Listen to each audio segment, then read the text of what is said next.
The biggest key to today's IU win was a change in the lineup down the stretch. Coach Woodson, with 12 minutes left, decided to put in Trey Galloway and Jordan Geronimo instead of the typical Parker Stewart and Race Thompson. Coming off a 3-game winning streak and an absolute rout of the Buffalo Bills, the Indianapolis Colts had Tom Brady and the defending Super Bowl champion Tampa Bay Buccaneers come to town in a key matchup to keep pace in the AFC playoff race. The biggest game changer for the Hoosiers tonight, Jordan Geronimo coming off the bench, 15 points and 7 boards in a game that was primarily decided right here in the paint. Well, it was another busy off-season week from Indiana men's basketball, but we start with the biggest news so far. Starting point guard Xavier Johnson was arrested over the weekend for reckless driving and resisting arrest. Kappa Alpha Theta won this year's qualifying event with a time of 2 minutes and 55 seconds. A huge difference a year can make after the team qualified in last place in 2021 due to COVID.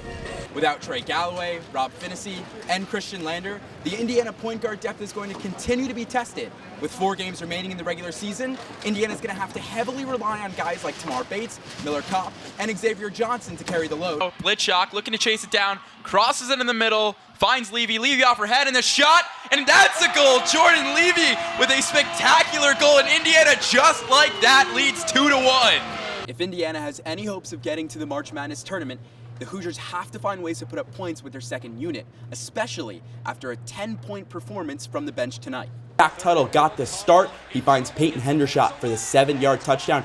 Game tied at 7.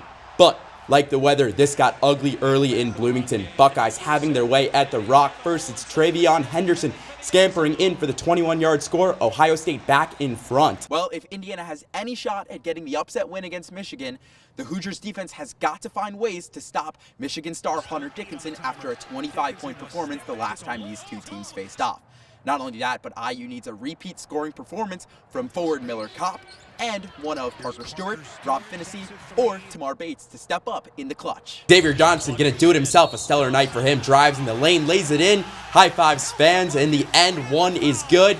Indiana gonna win it 76-74. They take on the Louisiana Raging Cajuns on Sunday.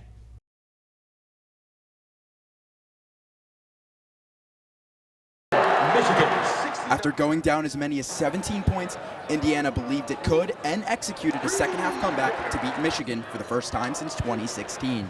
I felt, even at halftime, guys, that, we still had a shot to win the game, and these guys came out and they just played and played and played themselves back into the game and was able to pull it out. Trace Jackson Davis struggled in the first half with 5 points before scoring 19 in the second. Coach Woody got on me. He told me that I wasn't playing up to my capabilities, but then he said at the same time, basketball is 2 halves. So I went out there. I think it started on the defensive end. I was up and kind of getting in the passing lanes and ball lanes, and then coming back. And then on offense, having this guy right next to me coming off his screens, getting easy lobs, I think that got me going. The biggest key to today's IU win was a change in the lineup down the stretch. Coach Woodson, with 12 minutes left, decided to put in Trey Galloway and Jordan Geronimo instead of the typical Parker Stewart and Race Thompson. JG is just, he's an energy guy. He's someone that's going to come in and get rebounds. I saw him when I was going up to get some of them. He was a whole head above me. So he's huge for us. He blocks shots, and then he's a positive influence on the floor. And then Trey coming off ball screens hard, making the right plays. He struggled a little bit, but got to keep his head up and just keep playing because he got to play through his mistakes. But I thought both their contributions really helped us and really got us the win. Indiana significantly improves their NCAA tournament chances with the win and will meet number 1 seed Illinois tomorrow at 11:30 a.m. For IUSTV Sports, I'm Evan Kamikow. The Little 500 qualifying event is a huge deal for campus and the riders. But what does winning quals actually mean for the race? We caught up with riders on the 2022 quals winning team, Kappa Alpha Theta, to find out. As far as race strategy, it just basically means that we get to be in the very front for that first lap, get to set the pace. As far as positioning, it means we kind of don't need to do anything right at the beginning. Sometimes you'll see teams want to move up right away or maybe move back, kind of get in the draft. But it just kind of means that we get a little bit of an easier job for that very beginning. Along with quals, there are other Spring Series races riders compete in, such as Team Pursuit and the individual time trials. None of the Spring Series mean anything as quals does in terms of impacting race day. They all play into the 3 events to make Spring Series scores, and that would be in contention for the white jersey, which we got, which is exciting. But other than that, no advantages on race day. Kappa Alpha Theta won this year's qualifying event with a time of 2 minutes and 55 seconds. A huge difference a year can make after the team qualified in last place in 2021 due to COVID. Honestly, it's just kind of a relief. At this point, we were happy. We didn't really want to jinx ourselves even on quals day. We were like, at this point, something could still go wrong, just like it did last year. At the end of the day, being able to kind of be in that good position at the very beginning is like I said, just a big relief, if anything. This year being the people who, on the flip side, are not only in the first pole position, being able to set the pace for the rest of the field starting out, makes us feel a lot more comfortable, and it's nice to not be in last this year. You can watch Kappa Alpha Theta compete in the Little 500 on Friday, April 22nd at 4 p.m. For iUS TV Sports, I'm Evan Kamikow.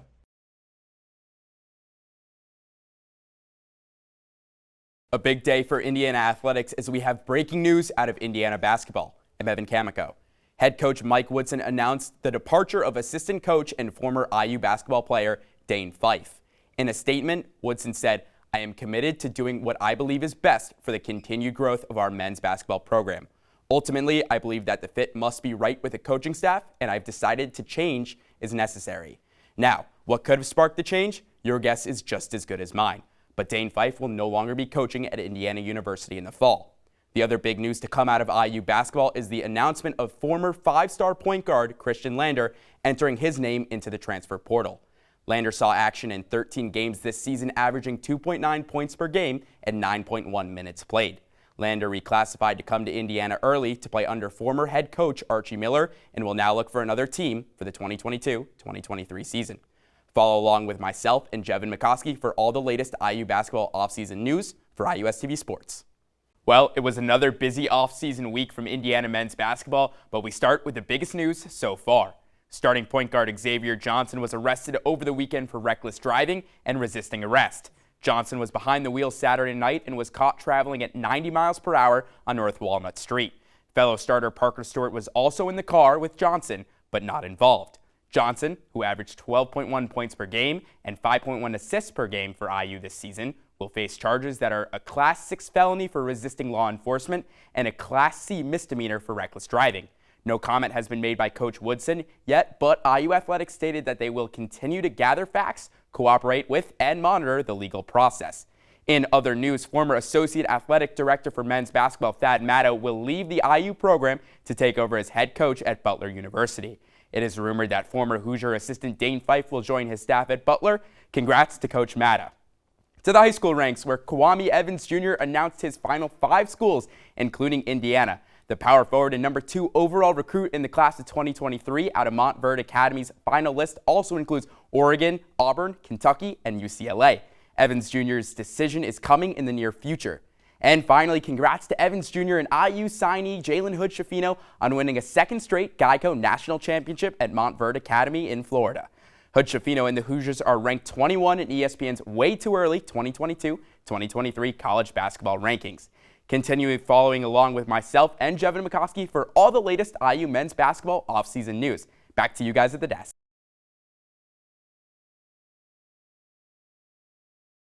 New ball game here in the bottom of the 7th. Indiana scores 2 runs off of a Philip Glasser double to tie this game up, and Bobby Whalen, number 4 hitter for the Hoosiers, steps into the bat. Yeah, it'll be interesting to see if the Hoosiers can capitalize a little bit more with another new pitcher out there for Northwestern. Kobe Moe's first pitch, a slider, but that's off the plate, ball 1. Whalen single in the first, ground out in the 5th. Yeah, Kobe Moe's coming off of a pretty good outing, went 3 innings, only giving up 1 run in his last time pitching. Moe from Grays Lake, Illinois, pitched 2 games last weekend, like you said. And he sees action on Friday for Northwestern. See Kobe throwing a couple off-speed pitches already to start this bat. First slider was away, second one sneaks in, count 1-1 on Bobby Whalen.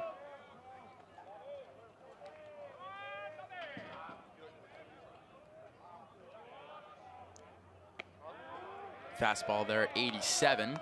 Strike 2, paints down and away corner. You got to think he's probably going back to his off-speed pitch here with a 1-2 count.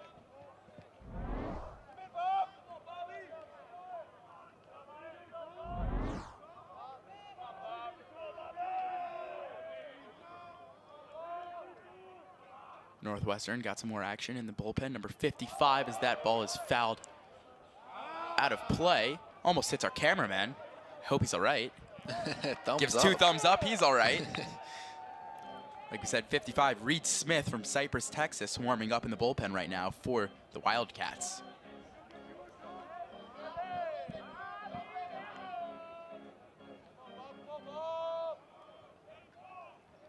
Bobby Whalen down in the count, 1-2.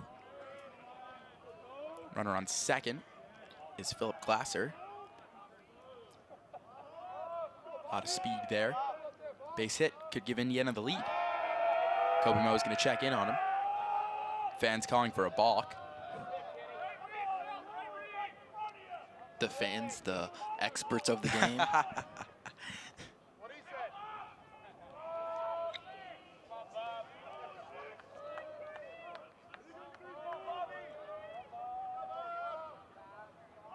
The 1-2. Up the middle, base hit. Bobby Whalen delivers, and around comes Glasser. Glasser is going to score. Indiana takes a 3-2 lead here in the bottom of the 7th. And this game just got flipped. Yeah, Kobe Moe did not look like he hit his spot there, and Bobby Whalen was able to capitalize with one right back up the middle, scoring 1. Great piece of hitting there. All inning by Indiana, being able to take the pitch and hit it where it's been pitched. That ball right down the middle, and Bobby Whalen just right back up the gut. Yeah, and that's how you capitalize on a pitcher's mistake right there. Pitcher misses his spot, and he makes him pay for it. IU's up 3-2 now. Kobe Moe gonna stay in the game for the Cats. Now at bat for the Hoosiers, Matthew Ellis. And Matthew Ellis is not who you want to see here. Northwestern's already given up that lead. This is someone who could extend the lead with 1 pitch. Going from 3-2 to 5-2 could be huge. Moe's gonna check in on Whalen at first. Slide back with plenty of time. Ellis hitting .299.